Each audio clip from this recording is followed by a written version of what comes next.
Tous les vidéos là, sur YouTube, là, où on dit les soi-disant pasteurs ressuscitent les gens, eux-mêmes, ils savent que c'est des malades. Tu es qui pour ressusciter quelqu'un? Vous savez, quand on dit ressusciter, comment ça se produit? Quand quelqu'un meurt, vous savez les entités qui viennent récupérer, l'entité qui vient récupérer l'esprit, l'entité qui vient récupérer l'âme, parce que vous connaissez ces entités, pourquoi elles vous obéissent? Pour venir remettre tout en place et la personne se ressuscite dans le visible. Ils sont là, ils m'ont dit Jésus a ressuscité telle personne, n'importe quoi.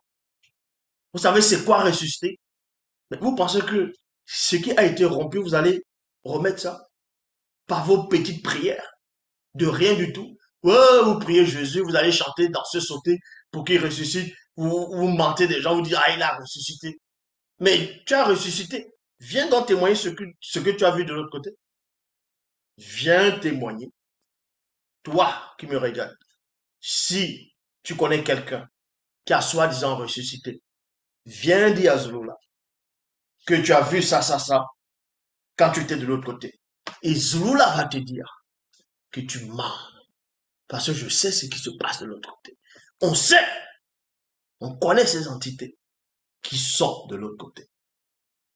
Parce qu'il y a des règles, n'importe quoi. Donc, si vous voulez ressusciter quelqu'un, il faudrait que le Namuloloma là, puisse revenir, relier ce qui était brisé.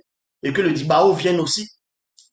Et puis il dit, allez, repartez. Et là, la personne se réveille dans le plan physique. Et là, vous voyez des rigolos qui viennent faire des, comme des enfants. Et les gens, ils disent qu'ils ont ressuscité les gens. Ils ont ressuscité, mais ils n'arrivent pas à dire ce qu'ils ont vu de l'autre côté. Ils vont juste dire, ah non, j'ai vu deux êtres. Ils brillaient. Mais dans la description de ces êtres-là, vous allez voir que la description qu'ils vont donner, c'est exactement les soi-disant anges que les témoins de Jéhovah décident. Que c'est exactement les mêmes choses que les catholiques représentent. Des faux trucs. Dans la description, ils ne seront pas capables de donner une description claire. Parce que ils ont des fausses visions. Vous allez voir des gens, un faux pasteur comme ça en Afrique qui vient donner un faux témoignage. Il dit qu'il était mort. Un jour, il était en voiture, il devait partir si c'est où. Soit il y avait, si c'est Rena Bonking ou bien, bref. Il y avait soi-disant un prédicateur qui est venu en Afrique pour les grandes campagnes d'évangélisation. Et lui, il était en route, il était dans sa voiture, il a cogné sur un arbre et le volant a brisé et entré dans au niveau de la poitrine. Là. Et il est mort. Il dit qu'il a fait l'accident, il est mort. Et quand il a ouvert les yeux, selon lui, non mais vous allez voir quelque chose qui ne va pas. Donc quand il ouvre les yeux, le pire c'est que quand il donne les témoignages, il y a une musique qui passe. Une telle musique où tu te dis non, ça c'est forcément vrai ce qu'il dit. Puisque la musique là c'est quoi? C'est par rapport à ceux qui vont croire. Et il s'est dit qu'il était dans l'ambulance, il ne comprenait pas ce qui lui est arrivé. Il était dans l'ambulance,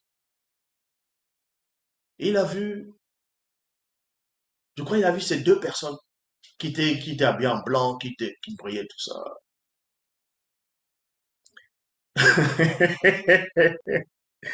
Et après, si c'est Jésus lui a dit, bon, après, il y a eu la cérémonie, on dit, les morts, c'est 3 jours. On a même fait les cérémonies, c'est passé à la télé, on a montré son corps, les cotons sur dans les narines. Et après, il a ressuscité parce que Jésus a dit, bon, repars, retourne sur terre, va expliquer tout ça. Le mec, il a oublié quelque chose. Parce que, les démons, quand ils inspirent les gens pour venir raconter des hérésies, de fois, ces démons même sont dans la confusion. Parce que Moutati dit ne permet pas qu'on vienne raconter du n'importe quoi. Donc, c'est là vous comprenez que c'est un homme, soi-disant avant son accident, il portait des lunettes. Ça veut dire qu'il avait mal aux yeux. Écoutez attentivement, il avait mal aux yeux. C'est un homme, il avait mal aux yeux, bah, c'est comme la plupart des personnes qui portent des lunettes. Donc, il ne voyait pas bien, il portait des lunettes. Donc, il fait son accident, il meurt. Bra, logiquement, tous les cellules meurent. Les cellules du cerveau, du corps, tout ça, là, ça meurt. Parce que les cellules qui sont par rapport aux yeux ne fonctionnent pas bien. n'ont pas assez d'énergie pour pouvoir voir, donc aussi ça meurt. Bah. Et quand il ressuscite, ah mais le gars, il a toujours des lunettes, hein, il porte des lunettes, il vient de son témoignage. Mais le ressuscité, c'est quoi? Toutes tes cellules reprennent l'énergie, non? Même les cellules des yeux. Normalement, si tu ressuscites, tu dois plus avoir mal aux yeux. Si tu avais mal aux yeux avant. Donc, il ne faut pas qu'il vienne raconter du n'importe quoi aux gens. Voilà, les gens, ils vont dire, ah oui, ouh, ils vont féliciter que voilà, Jésus a sauvé. Jésus a ramené quelqu'un. N'importe quoi. N'importe quoi. Franchement. Mais vous savez, c'est quoi la résurrection? Vous savez, c'est quoi la restauration instantanée du corps? Vous pensez que si a, quelqu'un, on lui tire une balle dans la tête, boum, on tue quelqu'un une balle dans on tire quelqu'un une balle dans la tête, ça fait un gros trou, la personne meurt. Et si on ressuscite la personne, là vous pensez que le trou là va rester? C'est là que les gens ne comprennent pas c'est quoi le mystère de la restauration. Parce que la résurrection, c'est comme une naissance. C'est c'est- c'est une naissance de la restauration. Ça dit que si tu avais mal aux yeux au départ, si ton cœur te faisait mal, tu avais les problèmes de cœur, le cancer, que l'intérieur s'était bouffé et tu meurs, quand tu ressuscites, ben, ce n'est plus bouffé, hein. Tout est restauré. Vous pensez que même dans les Bibles actuelles classiques, quand le soi-disant Jésus a ressuscité Lazare, vous pensez que euh, quand il dit allez ouvrez tout ça là, on dit non, ça sent déjà tout ça. Mais quand il a ressuscité Lazare, selon les Bibles actuelles classiques, pourquoi il a demandé qu'on délie ses bandes, qu'on enlève les bandes? Pourquoi on a demandé? Vous pensez qu'il avait encore les blessures sur lui quand il a ressuscité? Tous les blessures pourrissaient déjà. Vous pensez que le pourri était toujours en lui quand on l'a ressuscité? N'est-ce pas Paul, des Bibles actuelles classiques, lui-même il a parlé de ça dans le livre des Corinthiens, que quand quelqu'un meurt, il peut mourir misérable, méprisable, ainsi de suite. Quand il ressuscite, c'est un autre corps. Même si certains pourront dire oui, mais c'est le corps glorieux. Même la résurrection par rapport au visible. Tu meurs d'une maladie parce que tu as une maladie en toi ou bien un virus. Dès qu'on te ressuscite, le virus n'est plus là. Puisqu'on a restauré ton corps.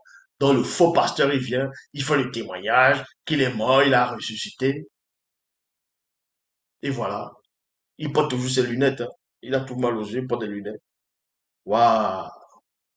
Mais le thorax, tout, là, on l'a bien arrangé, mais les yeux, non. Vous allez voir les gens là-bas, là, ils sont là, ils bégayent au départ. Parce que bégayer, déjà, c'est quelque chose, voilà. Il y a une anomalie dans le bégaiement. Voilà. Donc, tu bégayes, tu dis que tu as fait l'accident, tu as vu Jésus, tu reviens, et tu bégayes toujours. Non, mais arrête un peu, t'es un peu de fatigué, les gens.